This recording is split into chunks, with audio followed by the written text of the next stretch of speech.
Hey everybody, my name is Niklas Hoschmidt and today I'd like to analyze the game Anish Giri against Alexei Shirov, which was just played today in the UNIF chess match. So they played a match against each other 6 games and today was the last game. So let's jump right into it. Anish Giri with the white pieces against Alexei Shirov. Maybe I should say a few words about these two players. Anish Giri, a very young player but super strong. He just entered the top 10, he's up there with 2770 right now, whereas Alexei Shirov is older, more experienced. He has been around forever. I would say at least 20 years he has been in the top 100. So it's kind of a match, young against old, but definitely two very strong players playing against each other. So let's go ahead. Anish Giri with white, and we will see a Sveshnikov line here, knight c3, and now black has many options. He can play d6, he can play e6, but Shirov goes for e5, and this is kind of signaling the Sveshnikov variation. Knight db5, d6, and this is all well-known theory here for a very long time. Both sides are kind of fighting for control of the square d5. It's really important, this square. So b5 now threatening b4. So of course white plays knight to d5, bishop e7, bishop takes f6, bishop takes f6. And now Giri goes for the old main line here with c3. Nowadays I would say that the move c4 is more popular, but in either case both moves allow the knight on a3 to come back into the play via c2. Now bishop g5, and interesting enough, I just recently analyzed the game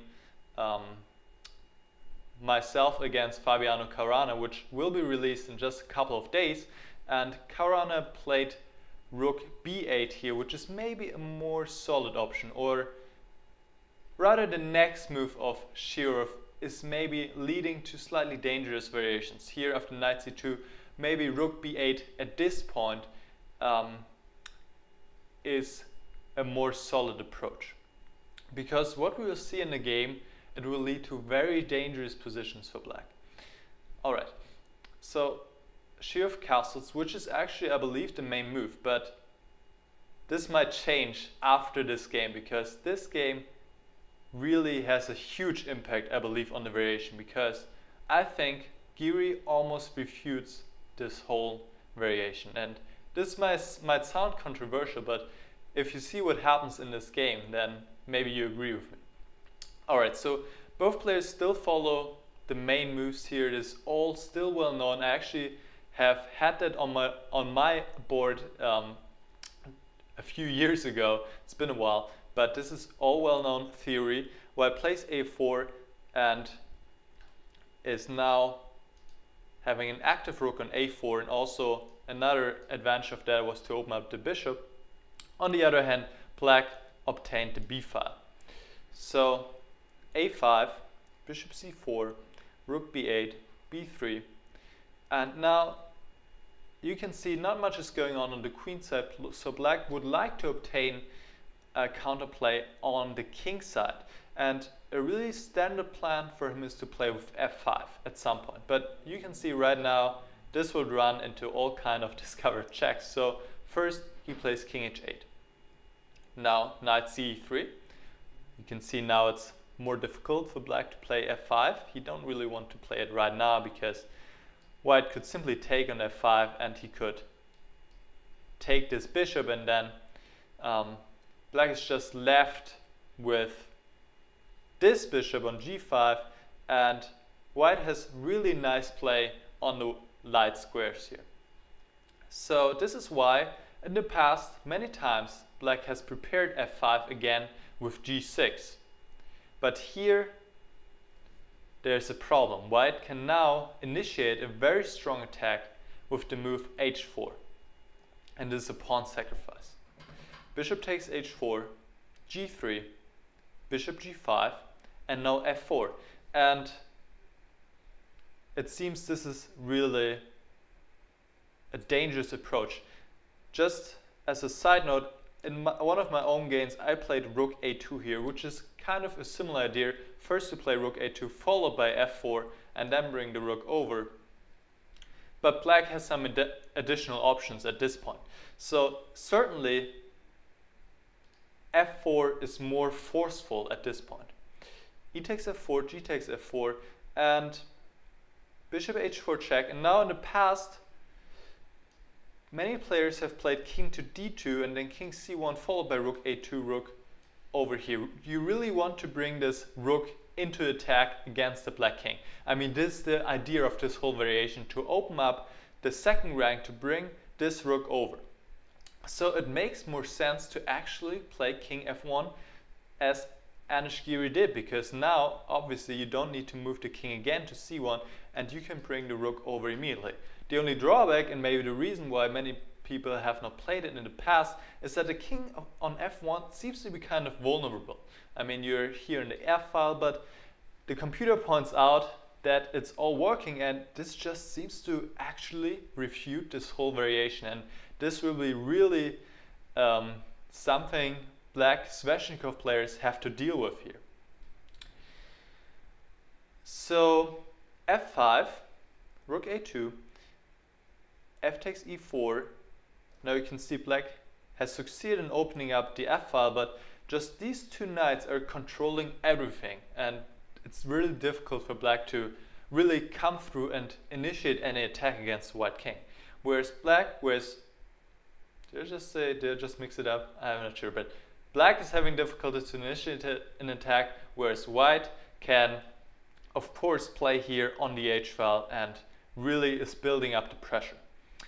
So now this bishop is hanging. You can't really move it. Of course, pawn on h7 would be hanging, followed by mate, so g5 is forced. And notice this pawn is pinned, so white cannot take it at the moment, but he can prepare it first. So he plays queen h5, and the amazing thing about this whole game is that Anish Giri is still in his preparation. It's just outstanding. Just imagine, we're in the 25th move, and he's still in his preparation. So this is really world-class play right here. Now, Shirov plays a very natural move, defending the pawn on h7, bringing this rook into the defense. And now king e2.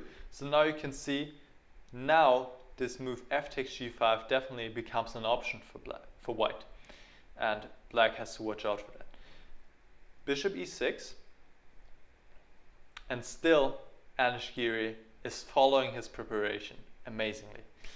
Queen h6, attacking a bishop on e6, and the bishop retreats to g8. Shirov could have also taken on d5. It's really not a move he would like to play, but it was possible. Knight takes d5, rook ff7, but still it is really unpleasant here for black to play. He's just defending and all the white pieces are so active, and even he can try a4, but white still keeps everything blocked, keeps everything closed, and just these pieces here are, oops, I'm making too many moves here. They're just dominating the board, and there's no way for black to get through somehow. And white obviously is intending at some point to take on g5, opening up the h file, and really is looking forward to build up an attack. So I believe bishop g8 is very natural. I mean, just playing the bishop back again, defending this crucial pawn on h7. And here Giri said in a post-mortem analysis in the interview with Chess24 that this was the first time he actually had to think about his move, because he was remembering both rook g1 and rook g2 are winning. And this is actually not the case, but he played the right move. He played rook g2. So let's see what the difference is between rook g1 and rook g2. So the difference is, if white plays rook g1, then black can now take on d5, knight takes d5, and play knight e7, defending more pieces. And the point is that now rook takes g5 is not really that possible, because black can take on d5, rook takes d5, and now this is the difference: bishop to g3, attacking the rook on h2 and attacking the pawn on f4. Black is back in the game. Obviously, that would be different with the rook on h1, and we will get to that in a second. So probably at this point white should play knight takes e7, but here position is far from clear. I mean, definitely black is back in the game and it's completely unclear. So now let's have a look at rook g2. And obviously the idea is, by the way, to take on g5, right? So this is certainly a position, and also possibilities such as rook takes h4. So if now black plays bishop takes d5, knight takes d5, knight e7, now rook takes g5 is really strong for white. Okay, again, bishop takes g5 would run into mate. So knight takes d5, rook takes d5, and now bishop g3 is not attacking anything, it's just too slow. So black should play the bishop back to f6, and then rook dh5, threatening to take an h7 followed by mate, and queen e7. But again, the white pieces are just dominating the board, and this is also a very good position for white. Black still has some hope, but definitely white has really good chances. But actually in this position, Shirov already made the decisive mistake. He played rook bf7. He had one more option besides bishop takes d5, which was to give the knight with knight e5. And you can see how difficult the black position is if this is really a necessary move at this point. F takes e5, d takes e5, and black has a couple of pawns for the piece, but I still can't believe that he's able to hold this. Rook f1, rook takes f1, king takes f1, and still just these three pieces here in the center of the board, just blocking everything, controlling so many squares. They're just vital to white's position. And I honestly believe this should be winning here for white. After rook bf7, it's rather straightforward from here. And Giri, of course, as a very strong player, he knows how to calculate and he knows tactics, so he found the right moves here. And it's quite beautiful, I believe. If you would like to, you can stop the video at this point and try to find the winning move yourself. This would be a nice exercise if you can find this move that Giri found in the game. Alright, I will show the move now. It is rook takes h4. And the point is that after g takes h4, all the black pieces are so bound together, they're tied up. They're kind of standing in their own way. And now white can simply play this calm move, knight f5. And it turns out that there is no real defense against a simple threat, knight takes h4 and knight g7 mate. Obviously black cannot take on f5 because this would just lead to mate immediately. And as I said, just the two knights in the center are beautifully dominating the black position, just not allowing any play whatsoever. So Shirov tried h3, but nevertheless knight h4. And that's important, it still works here. And the point is that after queen takes h4, white doesn't take back, because then black would take on g2 and he would be winning actually. But intermediate move, rook takes g8 check. Rook takes g8 and now queen takes h4, and we count the material and we see that white is having a queen and a bishop against two rooks. And this is clearly a winning position here. Still, it's not over yet because black maybe has this pawn on h3 and he can give a check, but objectively speaking, I think the task wasn't too difficult for Giri anymore. King f1, rook h2, and now knight e3. Good move. rook g7 and queen f6. Also, I think really strong move, simply pinning this rook, so there's nothing going on with the two rooks giving checks, and obviously now knight f5 is a very unpleasant threat. Rook h1 check, king f2, rook h2, and king is just running over to the other side of the board. And here Shirov played knight e7. I mean, if he gives another check, really, the king could simply run to a3. So what? So what? So he had to cope with this threat of knight f5, but he cannot really cope with it. He played knight e7, but still just knight f5, because if black takes, then queen f8 followed by mate. So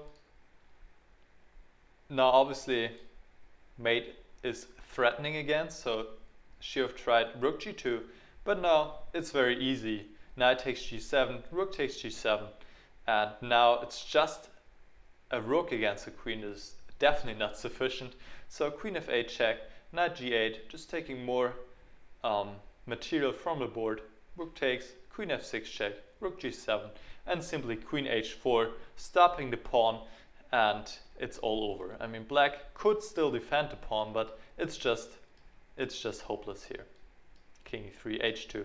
But the white queen is simply controlling the pawn. For example, king takes e4, and this is too easy here. There are too many pawns for white on the board, and he has no difficulties whatsoever converting his winning advantage. So amazing performance by Giri, who had just an incredible opening preparation. I mean, till about the 27th move, and out of the opening he obtained his winning position, and then he finished it off nicely with this blow, rook takes h4. And this game is kind of symptomatic for the whole match, because Giri in the end crushed Shirov more or less with 4.5 to 1.5, and he succeeded to win more ELO points, and actually is now the number 7 in the world. I think he has never been up that high. Alright, great game. Let me hear what you think about it, and I'll see you soon. Bye guys.